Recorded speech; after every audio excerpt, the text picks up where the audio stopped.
हवा से बात करता हुआ।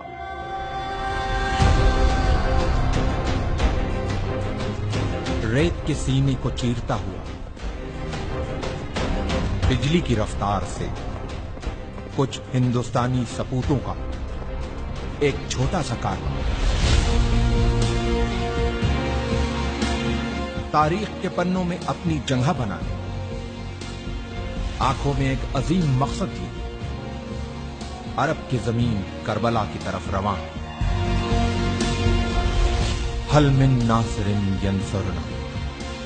नबी मोहम्मद साहब के नवासे इमाम हुसैन ने जब करबला में इंसानियत से यह सवाल किया, है कोई जो मेरी मदद को आए? इतिहास ने देखा कि इंसानियत से किए गए इस सवाल के जवाब में इमाम की मदद के लिए अपने घरों से जो हक परस्त निकले, वो रसूल का कलमा पढ़ने वाले मुसलमानों के साथ साथ कांधे पे जनेऊ डाले, माथे पे तिलक लगाए कुछ हिंदुस्तानी ब्राह्मण भी थे। ये वही वीर सपूत हैं जो मदद की शक्ल में हिंदू और मुसलमानों के बीच प्रेम की एक सुनहरी इबारत लिखने करबला जा रहे हैं।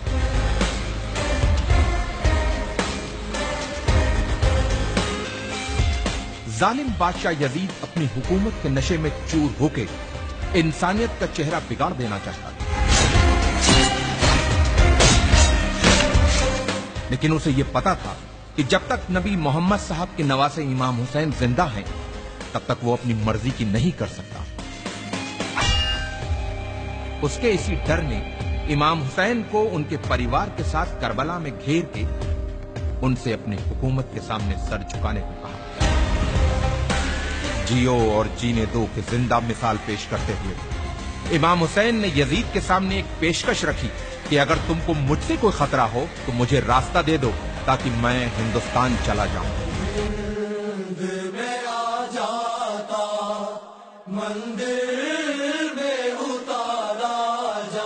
इमाम को दरियाए फरात के किनारे घेर लिया गया, उनके बच्चों और औरतों पर पानी बंद कर दिया गया।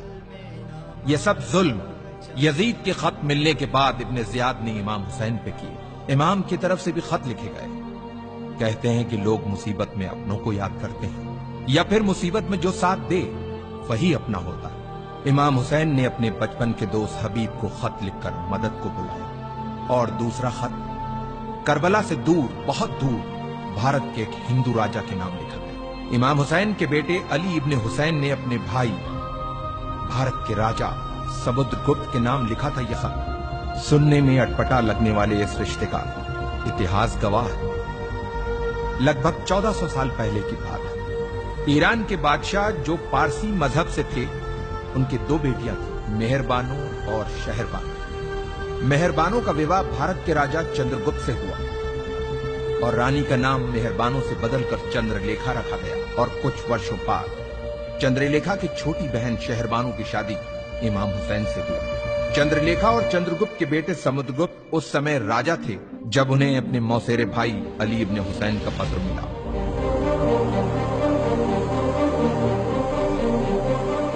राजा समुद्रगुप्त ने जल्द ही वीर सैनिकों की एक टुकड़ी तैयार करके उसे करबला की तरफ रवाना किया। इन वीर सैनिकों के सरदार का नाम रेहबदत था, जो एक मोहयाल ब्राह्मण थे। अफसोस, जब रेहबदत अपनी सेना के साथ करबला पहुंचे तो इमाम हुसैन को शहीद किया जा चुका था। ये जान इन ब्राह्मणों का दिल टूट गया और जोश में अपनी तलवारों को अपने गलों पर रख लिया कि जिसकी जान बचाने आए थे, जब वही नहीं बचा तो अब हम जी के क्या करेंगे। लेकिन इमाम के चाहने वाले अरब के वीर योद्धा जनाबे मुख्तार के मना करने पे इन वीर सैनिकों ने अपनी तलवारों को अपने गलों से हटाया और मुख्तार के साथ मिलकर खूने इमाम हुसैन का बदला लेने के मकसद से दुश्मनों से एक यादगार युद्ध किया और उन्हें हिंदुस्तानी तलवार के जौहर दिखाया।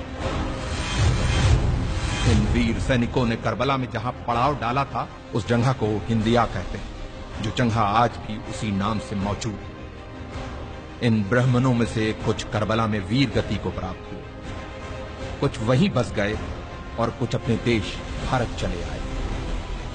इतिहास इन वीर ब्राह्मणों को हुसैनी ब्राह्मण के नाम से जानता हूं।